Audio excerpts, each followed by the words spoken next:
Hello, এই সেশনে আপনাকে স্বাগত। এই অধিবেশনে আপনি ওয়েল্ড গেজ ব্যবহার করে ওয়েল্ডের সাইজ পরিদর্শন সম্পর্কে শিখবেন। এই মডিউলটির সমাপ্তির সময় আমরা যে উদ্দেশ্যগুলি অর্জন করার চেষ্টা করব তা এখানে বলা হয়েছে। ওয়েল্ড পরিদর্শনের জন্য ওয়েল্ড গেজের ব্যবহার, ফিলেট ওয়েল্ড প্রোফাইলের কনকেভ বা কনভেক্স পরীক্ষা করা, লেগ লেংথ এবং ওয়েল্ড থিকনেস পরীক্ষা করা।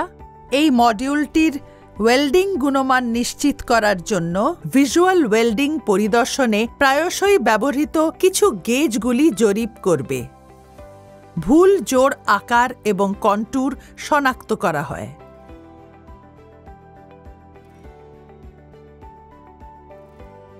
ওয়েল্ডিং সারফেস এবং সংলগ্ন 25 মিলিমিটার এলাকা পরিষ্কার ও শুকনো করুন এবং তেল, জল, অত্যাধিক স্ল্যাগ ও অন্যান্য দূষণ থেকে মুক্ত করুন যা ওয়েল্ড গেজগুলিকে ক্ষতি করতে পারে। সংজ্ঞা: fillet weld leg length, joint root থেকে ফিলেট ওয়েল্ডের টো এর দূরত্ব। ফিলেট ওয়েল্ড মাপ পরিমাপের জন্য বিভিন্ন ধরনের গেজ ব্যবহার করা হয়। AWS স্বয়ংক্রিয় ওয়েল্ড সাইজ গেজ ব্যবহার করে ফিলেট ওয়েল্ডের লেগ লেংথের পরিমাপ করা হয়। ফিলেট ওয়েল্ড গেজটি ব্যবহার করার জন্য সবচেয়ে সহজ গেজগুলির মধ্যে একটি এবং ফিলেট লেগ আকারের জন্য ওয়েল্ড পরীক্ষা করতে সহায়ক। সাধারণত ফিলেট ওয়েল্ড গেজের তার থেকে বেশি লিভস বা টুকরো অন্তর্ভুক্ত থাকে। লেগ লেংথ পরীক্ষা করার জন্য আমাদের ফিলেট ওয়েল্ড গেজের একটি লিফ নির্বাচন করতে হবে যা আমাদের প্রয়োজনীয় আকার পূরণ করে এবং চিত্রে দেখানো ওয়েল্ডের বিপরীতে স্থাপন করতে হবে। যদি ওয়েল্ডের গেজ এবং পায়ের আঙ্গুলের মধ্যে একটা ফাঁক থাকে তবে এটি একটি আন্ডার সাইজের weld. Cam type master gauge.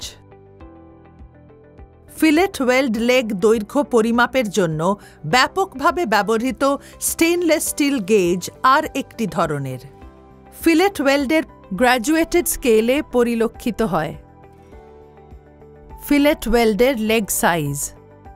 Throat thickness হল রুট থেকে ঝালাইয়ের মুখ পর্যন্ত সবচেয়ে কম দূরত্ব। এখন মাল্টিপারপাস ক্যাম টাইপ গেজে মিটার স্লাইড ব্যবহার করে প্রকৃত ফিলেট ওয়েল্ড থ্রোট থিকনেস পরিমাপ করা যাক। স্লাইডটিকে যতদূর যেতে হবে প্রসারিত করুন এবং স্লাইডার ডগাটি অর্থাৎ অগ্রভাগটি ওয়েল্ডের মুখে রাখুন যতক্ষণ না এটি উভয় প্লেটের পৃষ্ঠের সাথে চৌকোভাবে যোগাযোগ না করে ততক্ষণ পর্যন্ত গেজকে নিচে নামিয়ে দিন। আসল থ্রোট থিকনেস তারপর স্কেল থেকে পড়া হয়। কনভেক্সিটি। কনভেক্স ফিলেট ওয়েল্ডের মুখ থেকে ওয়েল্ড টোয়ের সাথে মিলিত একটি রেখার লম্ব থেকে সর্বোচ্চ দূরত্ব। যখন এই কনভেক্সিটি অত্যাধিক হয় তখন ওয়েল্ড টোতে তৈরি খাঁজে টো বরাবর ফাটল ধরতে পারে।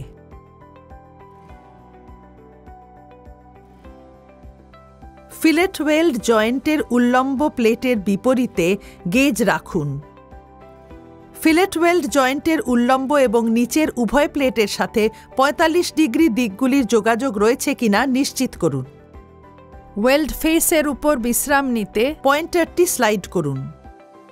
স্লাইড চিহ্নের সাথে গ্র্যাজুয়েটেড স্কেলে পরিমাপ পর্যবেক্ষণ করুন। ওয়েল্ডের জোড় শক্তি বৃদ্ধির গ্রহণযোগ্য আকার খুঁজে বের করতে পরিমাপ রেকর্ড করুন। কনকেভিটি। কনকেভিটি একটি কনকেভ ফিলেট ওয়েল্ডের ফেস থেকে ফিলেট ওয়েল্ডের মুখ থেকে উভয় টোয়ের সংযোগ লাইন। কনকেভিটি তখনই শুধুমাত্র ক্ষতিকর বলে বিবেচিত হয় যখন এটি একটি আন্ডার সাইজের ওয়েল্ডে পরিণত হয়। ফিলেট ওয়েল্ড জয়েন্টের উল্লম্ব প্লেটের বিপরীতে গেজ রাখুন। ফিলেট ওয়েল্ড জয়েন্টের উল্লম্ব এবং নিচের উভয় প্লেটের সাথে 45 ডিগ্রি দিকগুলি যোগাযোগ রয়েছে কিনা নিশ্চিত করুন। ওয়েল্ড ফেসের উপর বিশ্রাম নিতে পয়েন্টারটি স্লাইড করুন। স্লাইড চিহ্নের সাথে গ্র্যাজুয়েটেড স্কেলের পর্যবেক্ষণ করুন। ওয়েল্ডের জোড় শক্তি বৃদ্ধির গ্রহণযোগ্য আকার খুঁজে বের করতে পরিমাপ রেকর্ড করুন।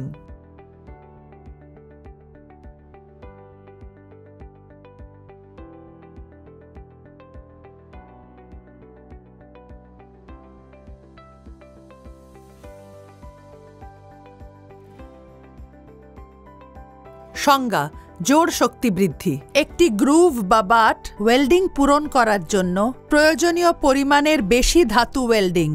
এটা ওয়েল্ডিংয়ের যে পরিমাণ, এটি একটি গ্রুভের জোড়ের ওয়েল্ডিং ধাতুর পরিমাণ, যা বেস ধাতু সারফেসের উপরে থাকে। অত্যধিক শক্তিবৃদ্ধিগুলি টো বরাবর উল্লেখযোগ্য গ্রুভের প্রভাব তৈরি করে, যা স্ট্রেস রেইজার হিসেবে কাজ করে এবং সার্ভিসে ক্র্যাকিং তৈরি করতে পারে।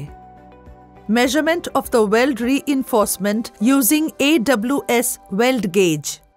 একটা গ্রুভ জোড়ের শক্তিবৃদ্ধি নির্ধারণ করতে গেজটি রাখুন, যাতে শক্তিবৃদ্ধি গেজের পায়ের মধ্যে চলে আসে এবং ওয়েল্ডের মুখ স্পর্শ না করা পর্যন্ত পয়েন্টারটিকে স্লাইড করুন।